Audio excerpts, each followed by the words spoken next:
If you could tell 14-year-old you what you have achieved, and what would you tell her and why? Good question. It's a really good question. You're going to make me cry. Because the trouble is, at 14, I wouldn't have believed very positive things. Right, 14. The really shit thing about being young is that you haven't been through stuff yet. So the first time it happens is the worst, right?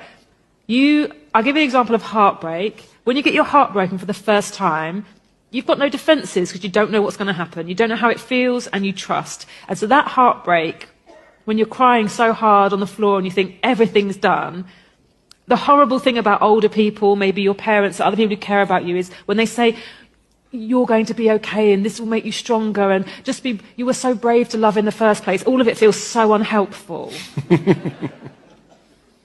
And when you get your heart broken a second time, it might be just as bad, just as painful, but it's painful with the knowledge that you recovered once and that life went on and that you laughed again and you enjoyed music again.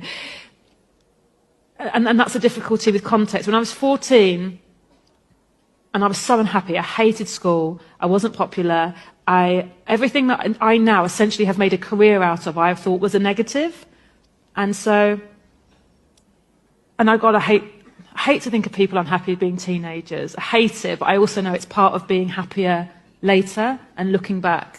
And also, knowing nothing about your life, not changing, because you're not wrong. That's a really